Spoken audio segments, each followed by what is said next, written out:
ବାପା ବାପା ମୁଁ ଆଜି ଭାଷଣ ପ୍ରତିଯୋଗିତା ଫାଷ୍ଟ ହେଇଛି।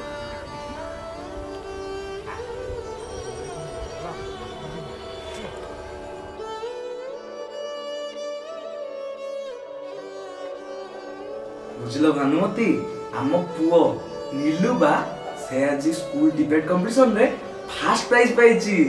ତମେ ଥିଲେ କେତେ ଖୁସି ହେଇନଥାନ୍ତ।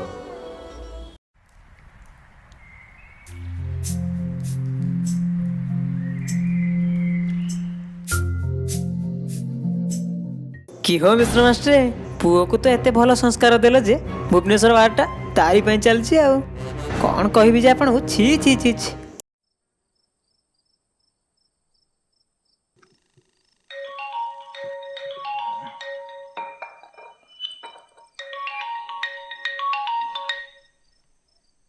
हेलो ଆରେ ନିଲୁ, ଏ ସାଇ ପିଲା କହୁଥିଲେ ତୁ କ'ଣ ମଦ ପିଉଛୁ ବୋଲି। हे ତାଙ୍କ କଥାରେ କ'ଣ ଅଛି ମ? ତମେ କ'ଣ ତମ ପୁଅକୁ ଜାଣିନ? ସେ ପୁଣି ମଦ। ଆରେ ତମ ବୟସ ବଢ଼ିବା ସହିତ ତମ ବୁଦ୍ଧି ବି କମୁଛି, ବୁଝିଲ? ଆରେ ସାଙ୍ଗମାନଙ୍କ ସହିତ ଏଇ ବୟସରେ ମଜା ମଜଲିସ୍ କରିବି ତ ଆଉ କ'ଣ ତୁମ ବୟସରେ ଏତେ କରିବି? ରଖ ରଖ। କିଏ ଫୋନ କରିଥିଲେ କି? ଆରେ ଏ ବୁଢ଼ା ଫୋନ୍ କରିଥିଲା ମ। ତା କାନରେ କେମିତି କ'ଣ ପଡ଼ିଯାଇଛି ବୋଧେ ଆମ ମଦ ପିଇବା କଥାଟା, ବୁଝିଲୁ? ବହୁତ ଇମୋସନାଲ୍ ହେଉଥିଲା। କ'ଣ କହିବୁ କହିଲୁ? ହଉ ଦେ ସାର୍, ତୁ ଏଇଟା ଶୀଘ୍ର ସାର୍, ତୁ ଏଇଟା ସାରିଦେଲା ପରେ ଆଜି ରାତିଟା କଟିଯିବ ଆଉ ଆମର ମଜା ମଜଲିସ୍ଟା ବି ହେଇଯିବ ଆଉ।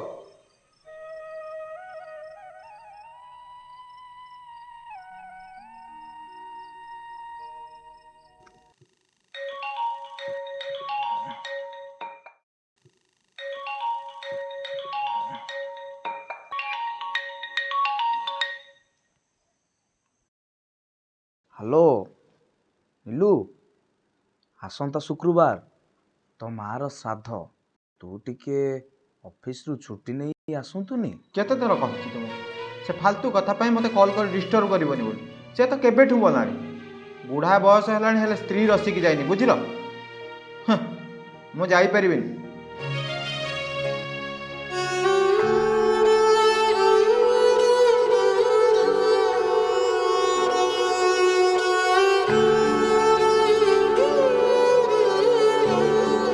ବାବୁ ସାର୍, ଆରେ କାହା କଥା ଭାବୁଛ? ପୁଅ କଥା। ଆରେ ଭୁଲ ତାହାର ନୁହଁ, ଭୁଲ ତମର। ଯଦି ତୁମେ ତାକୁ ଠିକ ସଂସ୍କାର ଦେଇଥାନ୍ତ ତାହେଲେ ସେ ଏମିତି ହେଇନଥାନ୍ତା। ଭୁଲ ତ ମୁଁ କରିଛି, ଯେଉଁ ଭୁଲ ପାଇଁ ମୁଁ ଶାସ୍ତି ପାଇବାର ଯୋଗ୍ୟ। ହେଲେ କ'ଣ କରିପାରିବି? ପିଲାମାନେ ବଡ଼ ହେଲା ପରେ ସେ କ'ଣ ବାପର କଥା ଶୁଣନ୍ତି? ଛାଡ଼, ମୋର ଭାଗ୍ୟ। ବୁଝିଲ ଭାନୁ, ତମ ପୁଅକୁ ମୁଁ ଟିକେ ସଂସ୍କାର ଦେଇପାରିଲିନି, ନହେଲେ ସେ ଆଜି ମୋ ଫୋନ୍ଟାକୁ ଏମିତି କାଟି ଦେଇ ନଥାନ୍ତା।